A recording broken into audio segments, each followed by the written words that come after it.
여러분, 지금 혹시 내 자식인데 설마 나중에 나 몰라라 하겠어? 피는 물보다 진한 법인데 라고 생각하며 집이나 땅을 그냥 덥석 넘겨주려고 하시나요? 당장 그 손 멈추셔야 합니다.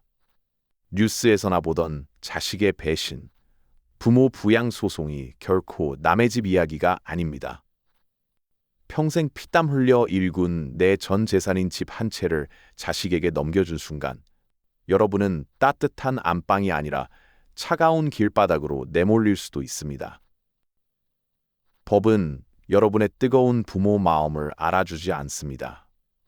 법오직 차가운 문서로만 말할 뿐이죠. 오늘 제가 알려드리는 이 효도 계약서 하나면 자식에게 서운할 일도 없고 내 노후 자산도 완벽하게 지킬 수 있습니다. 이거 모르면 나중에 눈물로 밤을 지새우며 땅을 치고 후회해도 아무 소용 없습니다. 지금부터 제 말 한마디 한마디를 인생의 마지막 보험이라 생각하고 집중해서 들으세요. 반갑습니다. 경제 루틴입니다. 오늘도 우리 삶에서 가장 중요하지만 누구도 선뜻 가르쳐주지 않는 뼈가 되고 살이 되는 진짜 경제 이야기를 나누기 위해 모였습니다. 우리는 평생 자식들 잘 되기만을 바라며 살아왔죠. 내가 좀 덜 먹고 덜 입더라도 자식 대학 보내고 장가 보낼 때 집 보태주는 게 우리 세대 부모들의 당연한 숙명이라 여겼습니다. 하지만 시대가 너무나 빠르게 변했습니다. 이제는 부모가 자식을 무조건 믿는 것보다 자식도 부모의 노후를 책임질 수 있는 구체적인 약속을 하는 것이 서로의 관계를 망치지 않고 끝까지 지키는 유일한 길입니다. 오늘은 자식에게 재산을 물려줄 때 반드시 작성해야 하는 효도 계약서의 실체와 법적 효력, 그리고 이를 통해 어떻게 내 노후를 철통방어해야 하는지 아주 쉽게 풀어서 설명해 드리겠습니다. 자, 이제 본격적인 본론으로 들어가 보겠습니다. 가장 먼저 우리가 뼈아프게 인식해야 할 사실은 증여와 부양은 법적으로 완전히 별개라는 점입니다. 많은 분이 내가 집을 줬으니 당연히 자식이 나를 모시는 게 인지상정 아니냐, 그게 인간의 도리 아니냐라고 말씀하시죠.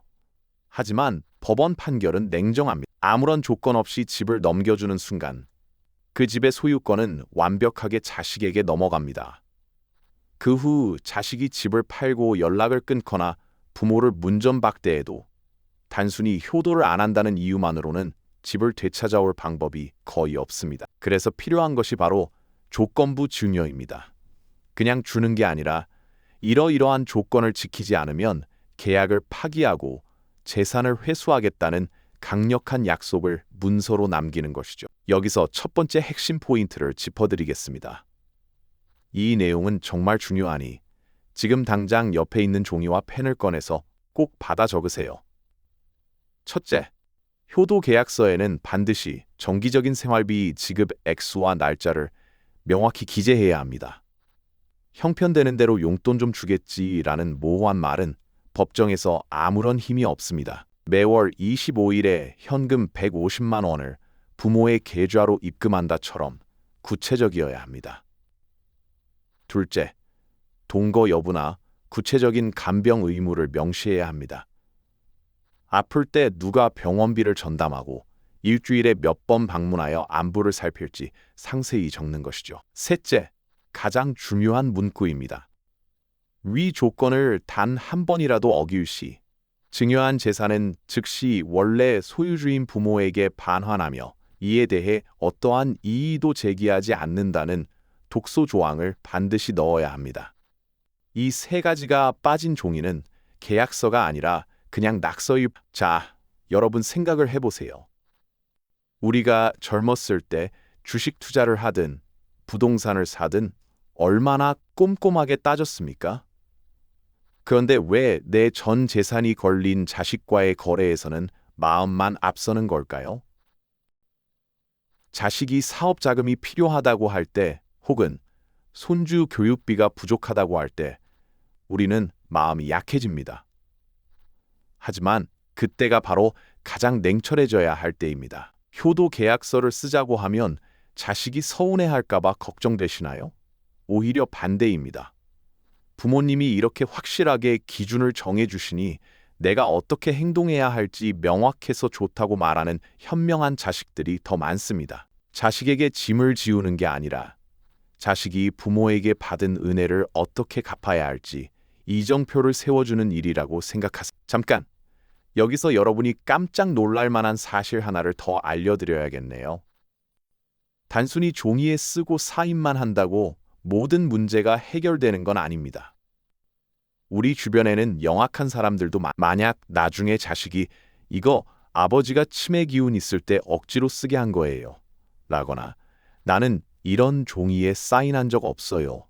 라고 오리발을 내밀면 어떻게 하시겠습니까? 이런 상황을 원천 봉쇄할 수 있는 최종 병기가 따로 있습니다.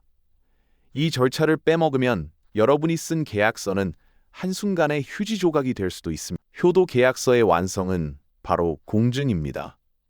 공증사무소라는 곳은 국가에서 임명한 공증이니 이 계약은 양측이 제정신으로 자유로운 의사에 따라 작성한 것이 맞다는 것을 공적으로 보증해 주는 곳입니다. 비용이 몇십만 원 들 수 있지만 수억 원, 수십억 원짜리 내 집과 땅을 지키는 보험료라고 생각하면 이보다 확실한 투자가 어디 있겠습니까? 공증된 문서는 법정에서 증거력을 다툰 필요조차 없는 아주 강력한 무기가 돼. 또한 부담부 증여라는 세무 기술도 함께 활용해야 합니다. 집을 주되 그 집에 담보된 대출금이나 전세 보증금을 자식이 갚게 하는 방식인데 이렇게 하면 증여세를 획기적으로 줄이면서도 자식에게 세상에 공짜는 없다는 책임감을 확실히 심어줄 수 있습니다. 자, 이 대목에서 다시 한번 중요 내용을 요약해드립니다. 잊어버리기 전에 꼭 받아 적으세요. 첫째, 효도 계약서는 반드시 공증을 받아야 자식이 나중에 딴소리를 못합니다. 둘째, 제사 봉행이나 추석 설날 방문 횟수 같은 구체적인 정서적 의무도 넣을 수 있고 이것 또한 법적 조건이 됩니다. 셋째, 재산을 넘기기 전에 반드시 전문 세무사와 상담하여 반환 시 세금 문제까지 체크해야 합니다. 만약 자식이 계약을 어겨서 집을 돌려받게 될 때 취득세를 누가 낼 것인지까지 미리 정해두지 않으면 돌려받는 과정에서 또 큰 돈이 깨질 수 있거든요. 이 세 가지 포인트 절대 잊지 마시고 머릿속에 꼭 저장해 두시기 바랍니다. 자, 이제는 부동산을 넘어 현금과 주식 이야기를 좀 해보겠습니다. 여러분, 요즘 주식 시장이나 비트코인 시장이 얼마나 변동성이 큽니까?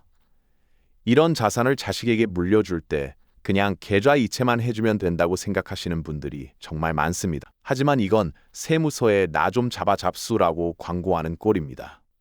5천만 원 이상의 현금이 오가면 반드시 증여세 신고를 해야 하고 그 과정에서 왜 이 돈을 주는지에 대한 근거가 필요합니다. 이때 효도 계약서가 빛을 발합니다.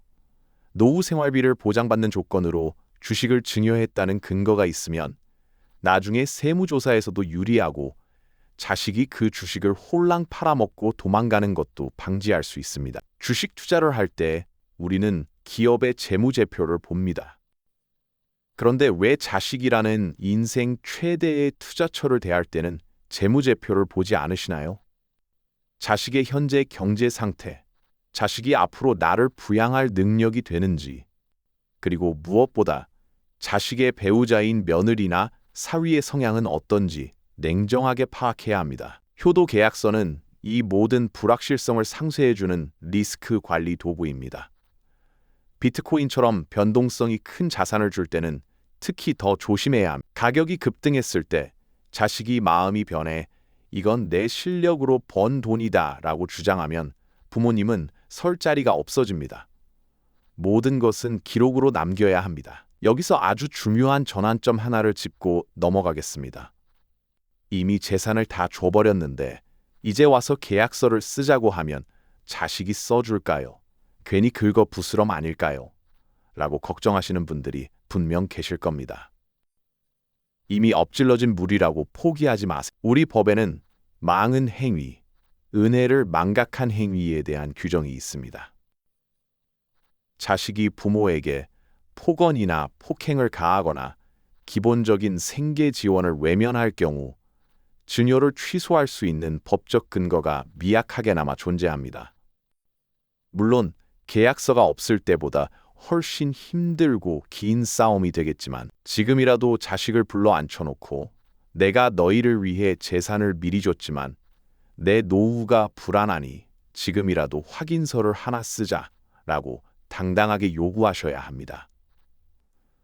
부모의 권리는 스스로 찾는 것이지 누가 가져다 주지 않습니다. 여러분, 주식시장에서도 손절매라는 게 있죠? 내가 가진 주식이 더 이상 가망이 없으면 손해를 보더라도 팔고 나오는 겁니다.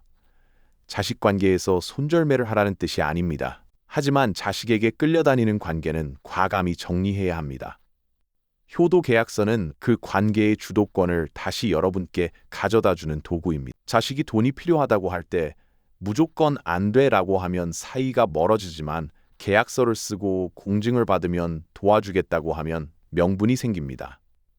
이것이 바로 지혜로운 부모의 태도입니다. 자식에게 원망받지 않으면서도 내 실속은 챙기는 법. 그게 바로 효도 계약서의 핵심입니다. 자, 본론의 막바지입니다. 이 부분은 여러분의 가슴에 깊이 새기셔야 합니다. 효도 계약서가 법적인 방패라면 여러분의 현금 보유력은 가장 강력한 창입니다. 재산을 자식에게 100% 주는 것은 스스로를 무장해제하는 것과 같습니다. 아무리 효도 계약서를 잘 썼어도 돈을 다 주고 나면 부모는 자식 눈치를 보게 되어 있습니다. 제 제안은 이렇습니다. 집은 주되 거주권을 종신토록 확보하고 현금 자산의 최소 30%는 죽는 순간까지 여러분의 이름으로 된 계좌에 꽉 쥐고 계세요. 자식들이 부모님 댁에 한 번이라도 더 들르고 손주들이 할머니, 할아버지 보고 싶다고 전화하게 만드는 원동력은 안타깝게도 부모님의 남은 재산에서 나옵니다. 가끔 이런 분들도 계세요. 우리 애는 너무 착해서 절대 그럴 리 없어요. 여러분, 사람은 환경에 따라 변합니다. 자식이 착해도 자식의 사업이 어려워지거나 자식의 배우자가 강하게 요구하면 자식도 어쩔 수 없는 상황에 처하게 됩니다. 그때 자식을 악마로 만들지 않으려면 부모님이 미리 안전장치를 해두셔야 합니다. 효도 계약서는 자식을 못 믿어서 쓰는 게 아니라 자식이 나쁜 마음을 먹지 않도록 지켜주는 울타리입니다. 유혹에 빠지지 않게 막아주는 것이야말로 진정한 부모의 사랑 아니겠습니까? 마지막으로 본론 핵심 요약 들어갑니다. 이건 손자, 손녀에게도 알려줘야 할 가문의 가이드라인입니다.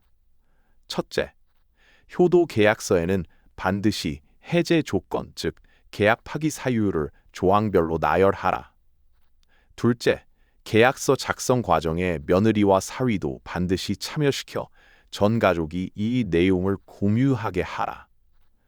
그래야 나중에 나는 몰랐다는 소리가 안 나옵니다. 셋째, 모든 재산 이전에 앞서 부모의 노후 생활비가 물가 상승률을 고려해서 충분히 확보되었는지 전문가와 함께 계산기를 두드려라.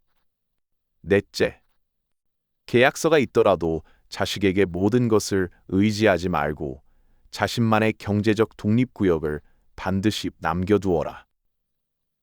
이 네 가지만 지키면 여러분의 노후에 배신이라는 단어는 발붙이지 못할 것입니다. 이제 서서히 정리를 해볼까 합니다.